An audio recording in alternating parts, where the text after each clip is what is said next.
synovial joint. Synovial joint is nothing but freely movable joint. So synovial joint. Synovial joint. It is nothing but freely movable joint. And in the shoulder joint, you know, this is very freely. You can move up, down. You can rotate like this. It is very freely movable joint. And then you can say that the knee joint, the left knee also, you can see that is a freely movable joint. So this joint, that is shoulder joint as well as the knee joint, these are called as what? Synovial joints. What is it called? As synovial joints. They allow considerable degree of movement. So you know the shoulder, you can move hand in any direction, isn't it? So it allows, even leg also, the knee region, it allows considerable movement. These joints have two special requirements. So shoulder joint as well as knee joint, it has two special requirement. Is that first, that it should be held firmly in position. So first thing is that as it is freely movable, you know that it has to held firmly in position. So held firmly in position. Okay, so that is the first thing, that it has to held firmly. Why it has to held firmly? Because it is freely movable joint. So it has to held firmly. And secondly, the surface coming in contact should be well lubricated. So second one is well lubrication.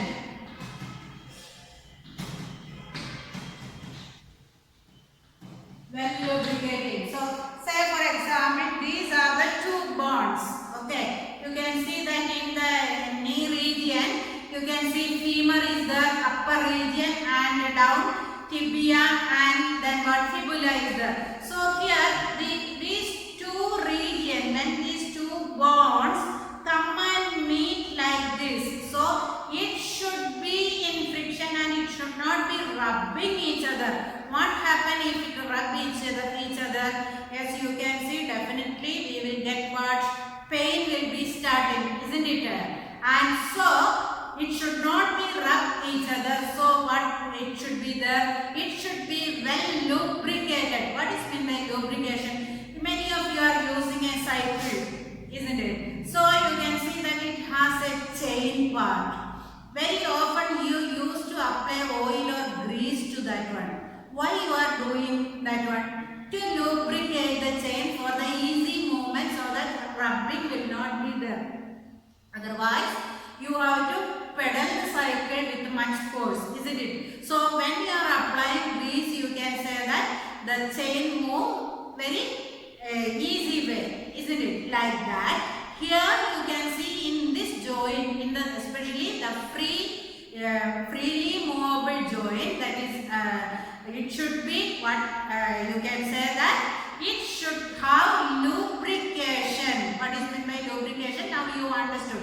So you can see that to avoid the friction, it should have lubrication and the lubricating fluid. So inside the body we are not applying any oil or grease. Some fluid must be present, a liquid part, and the fluid is present in this synovial joint is called as what?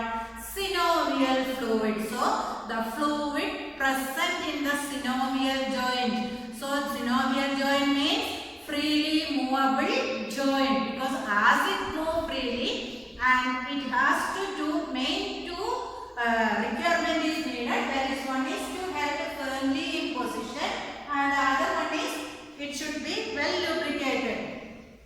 So this synovial fluid is present between the bones. So you can say that knee joint, say here this is the, just for example, this is one of the bone, this is the thigh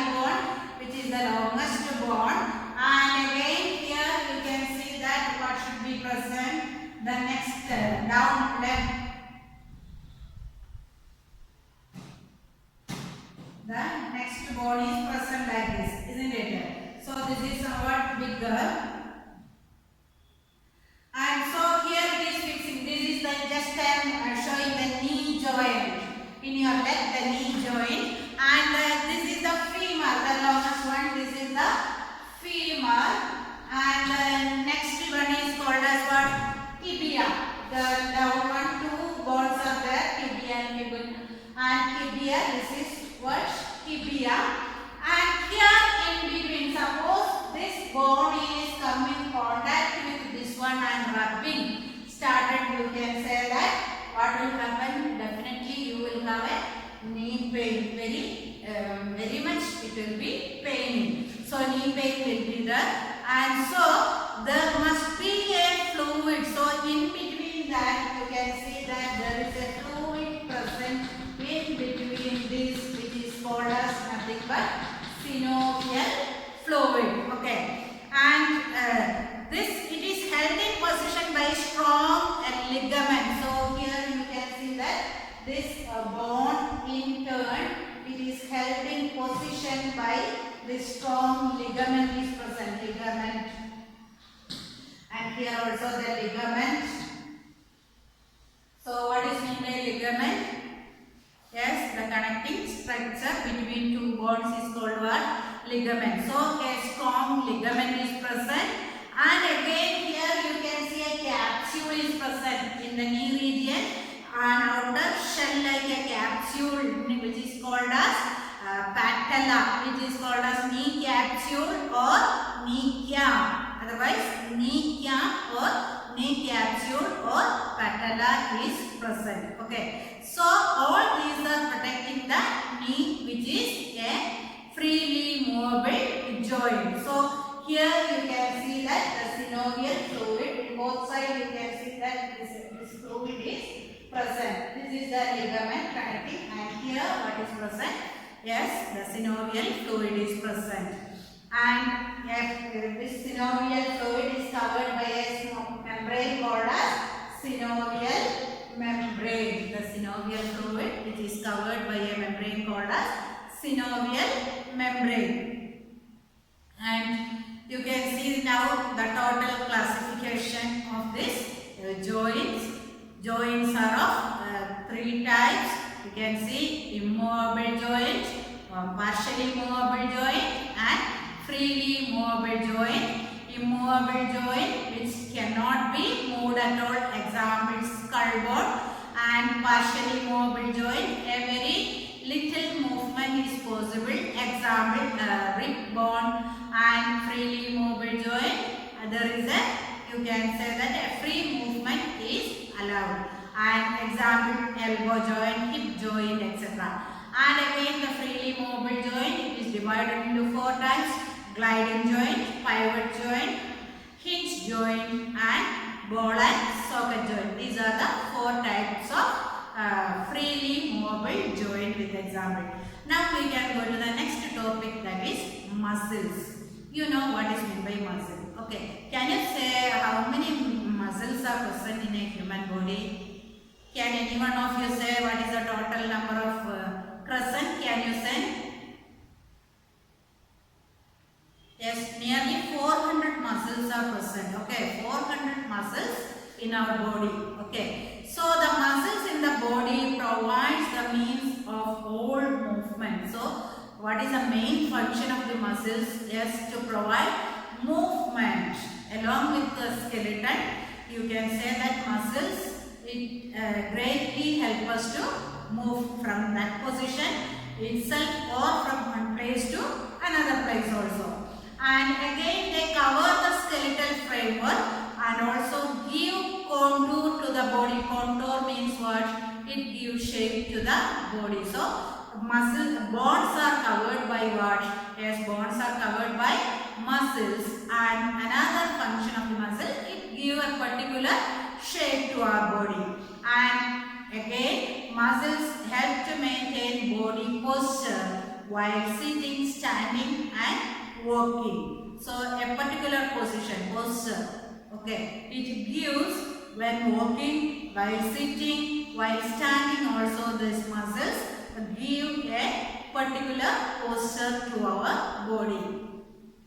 Most muscles are long bundles of contractile tissue. So what is meant by contractile tissue?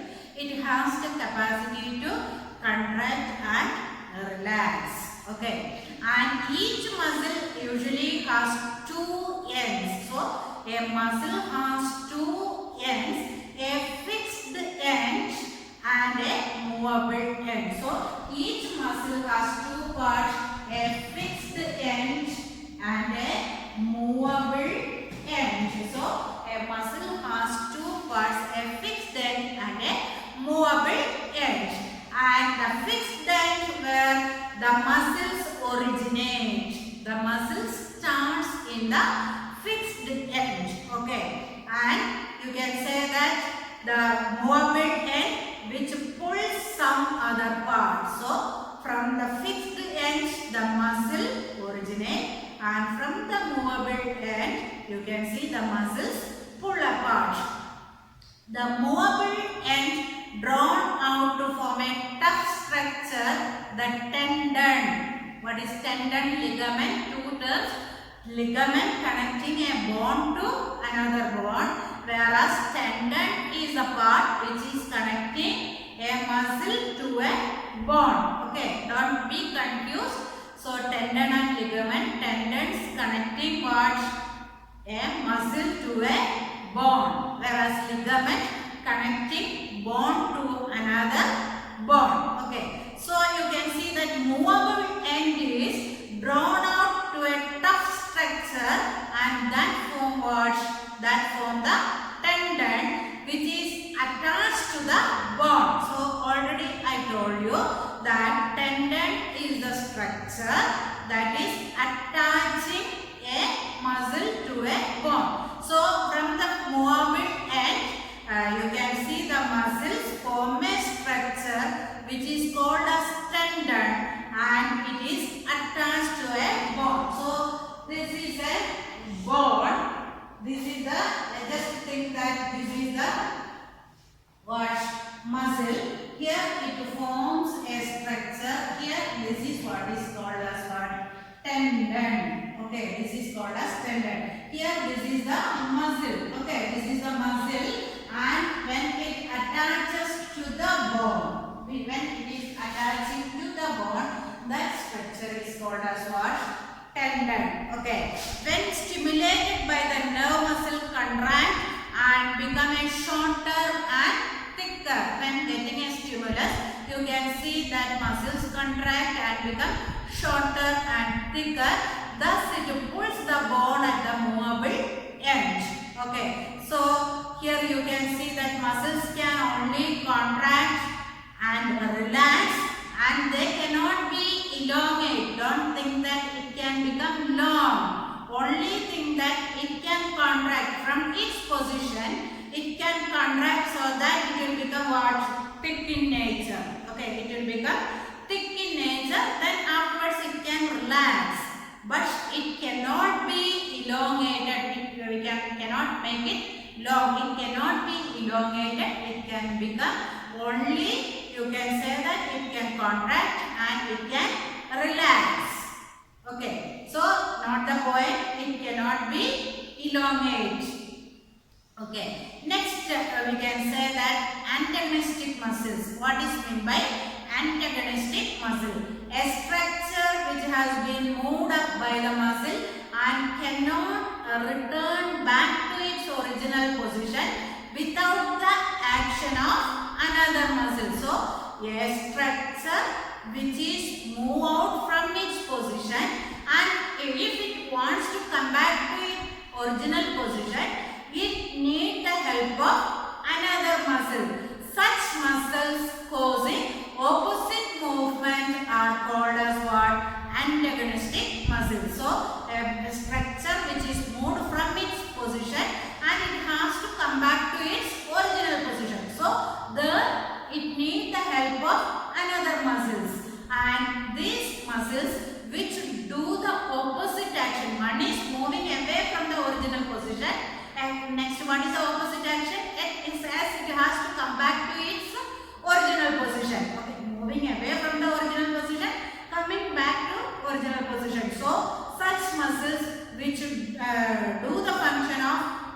opposite movement are called as what? Antagonistic muscles. Okay.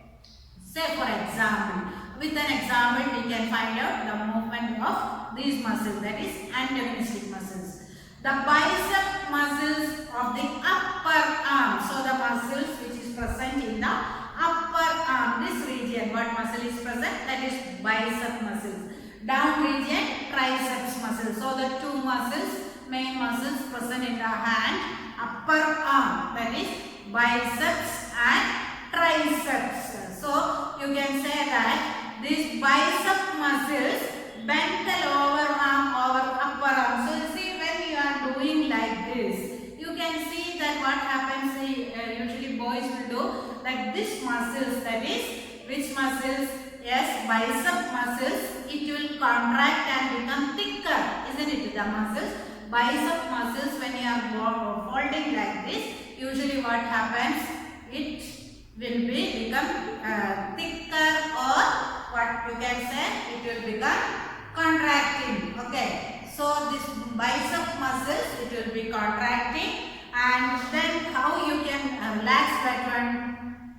Yes, you can relax by straightening the arm. When you are straightened, so first you can see the contraction by folding the arm, and by straightening what happens? You can see that it is by the another set of muscles which is present on this side, that is called as what?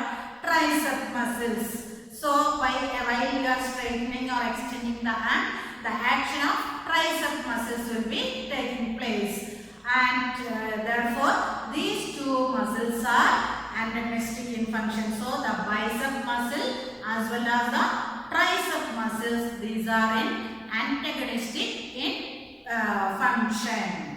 Then now let us see what are the kinds of muscles. Already you may be familiar with these terms. One is voluntary muscle, involuntary muscle, and next one is cardiac muscles. What is meant by voluntary muscles? Those muscles which are under the control of an animal will. Say for example, human will. Those muscles are called as what? Voluntary muscles. So the muscles which are under the control of human will are called as what? Voluntary muscles. Can you say examples of voluntary muscle? Hands and the legs. So that is voluntary muscle. That's what you are thinking. I want to walk from here to there. I want to take a pencil and I want to write something. The muscles of your hands are working, isn't it? So the muscles of these hands, legs, etc., these are under your control. Such muscles are called as voluntary muscles. So next group is called as involuntary muscles, and these are not controlled by our will. So how can you define involuntary muscle? Those muscles which are not under the control of human will is called as what? Involuntary muscles. Say for example, you can see the muscles present in your digestive tract. Say in the food pipe or esophagus, the muscles are present. These muscles can you control? According to your will, can you control, children? Anybody say the answer?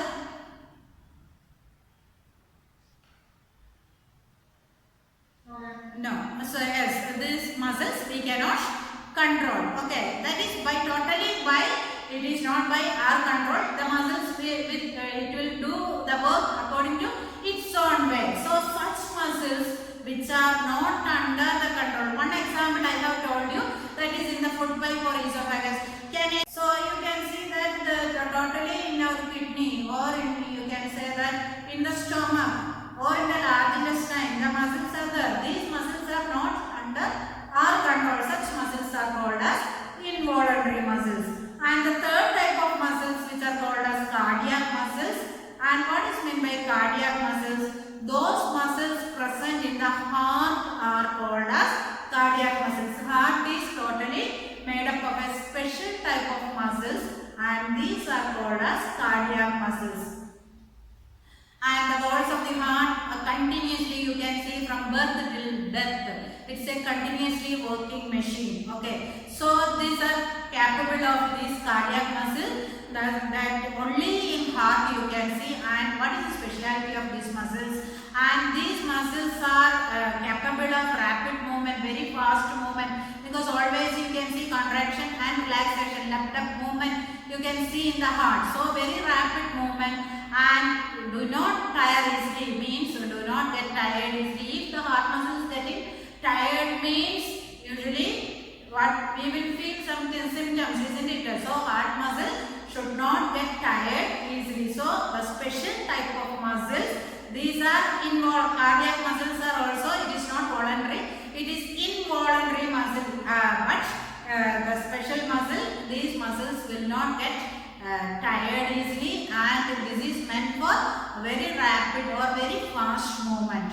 And how does the coordination of these muscles happen? Yes, you can see most action in our body like standing, walking, running, playing, all require combined action of several muscles, not one muscle.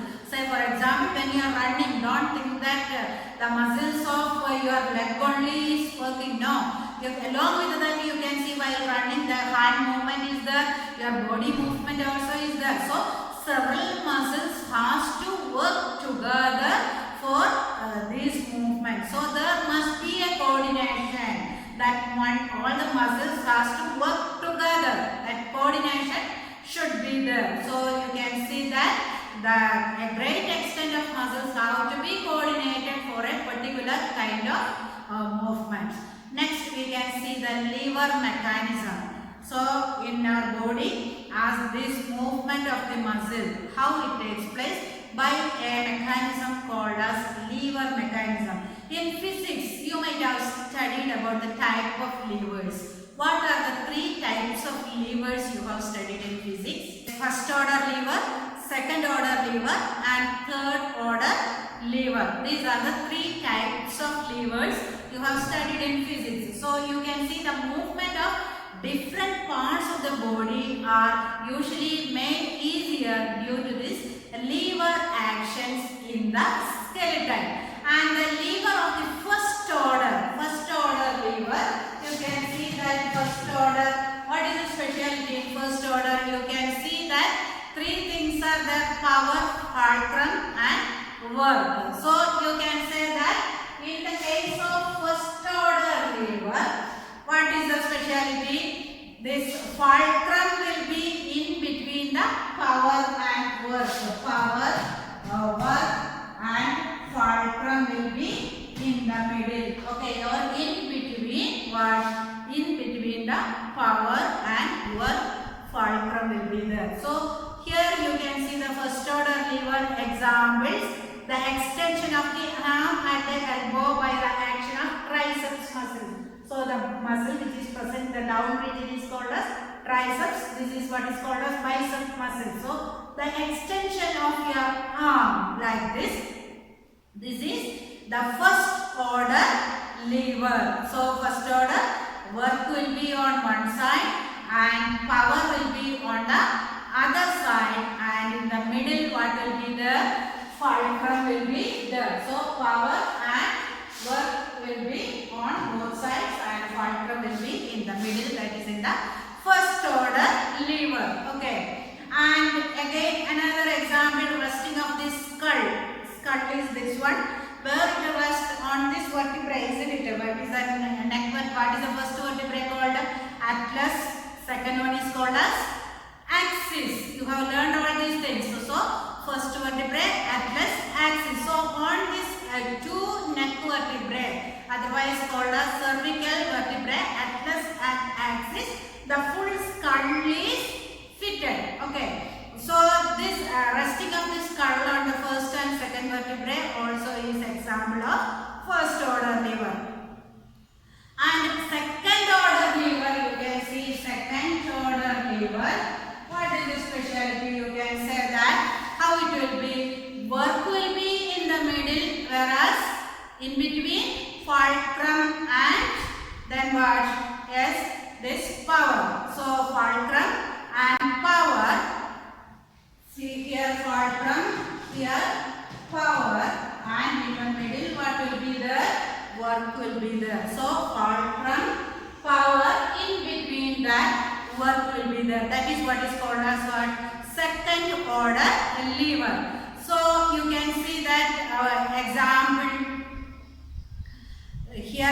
this gastrocnemius. So you can see that gastrocnemius muscles. Just think that you are standing on your toe, on that finger, on that last finger, the toe you are standing like this. So your weight full will be there on the toe, on the feet, that small fingers that you are standing like this on the. So your heel will be up. So the muscles, the working is called as what? Gastrocnemius. That muscle is working, and that is an example of second order of liver. They are coming to the third order of liver.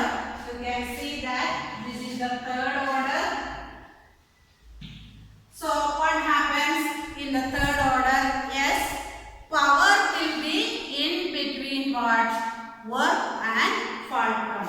Work, fulcrum and power will be in between. Okay, work is here, fulcrum is there, and power will be in between this work and fulcrum. So example for this one, you can see that the bicep muscles reflexing the arm when you are folding. When you are folding, the bicep muscles, okay, that is reflexing your arm. So this is what is the example of third order liver. So understood how the liver mechanism in human body, that is by the first order liver, where you can see that fulcrum is in between the power and work. Example, you can see that when you are extending the arm, you can see this is an example of first order liver. Then this fixing of this skull in the first and second vertebrae, that is cervical vertebrae, atlas and axis.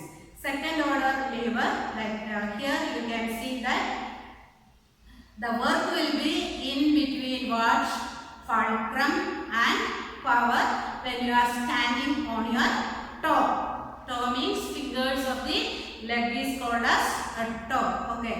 And third one, that is third order liver, you can say that this power will be in between the work and fulcrum. So with that, this chapter and some interesting factors about this one, that the longest bone, don't forget, the longest bone in our body is nothing but the thigh bone, like from the hip region till the knee, that is the thigh bone, and its name is nothing but, this is the femur. This bone is the longest bone, and the smallest bone, which it is present in where? It is present in the inner ear. Three small bones are present, and stapes, incus and malleus. These are the three small bones. Among that, the smallest is stapes. So it is present in the ear region. Though these three bones are formed just like a chain. So when these sound waves reaches where in the eardrum, and then it goes to the ear, and these bones will be vibrating, and then it passes to the liquid, and many internal structures are present. Thus the sound, we are hearing the sound. Next one, the nail and teeth. The teeth as well as your nail, these are hard structures, but don't think that these are not bones. Okay, these are not bones. Although it is hard structures, these are not bones. And most of the muscles are attached to the bones in our body. Most muscles are attached to the bones, but some muscles are not attached to the bones. For example, the muscles which move our eyelids. You can see that the eyelids are there. These muscles are not attached to the bones, and the muscles that push the foot along the foot canal, this muscle, esophagus, that is not also that's also not attached to the bones. Okay, some muscles in our body are vestigial or non-functional. Vestigial organ. Can you say vestigial organ when you studied about digestive system? You have seen one vestigial organ, that organ which is not functioning. Can you say? It is the appendix near to your stomach, you can see that an organ which is called as called an appendix, which is a vestigial organ. That organ has no function at all. That's why when it is getting infected, doctors by a surgery they are removing this organ, that is appendix. That have no function in our body. So such organs are called as what? Vestigial organs. So here we have a external ear. These muscles, these smaller muscles, which is present here. Actually, this is pinna, that is for collecting the sound. Here, a small set of muscles are present. Actually, these muscles have no use at all, and these are called as what? Vestigial organ. And you usually, can you move your ears, the muscles of your ears, even the external ear, which is this part is called as pinna. Can you move that one? Yeah, you cannot move that one. But in animals, you can see that, for example, a cow or a dog, you can see always their external ears, they can move, isn't it? Oh, you might have observed that we are very familiar with a dog. So these ears, you can see that they can move their ears. Whereas in a human being, we cannot show the movement of these ears. But you can see some person by rigorous effort, they are doing this work, and finally they may be able to show a very little movement, not much movement, a very little movement is possible in some persons. So usually this muscles which is present in the ear, it is a vestigial organ only, just like our appendix which is present in the digestive system, that is not necessary at all. So here with this portion and so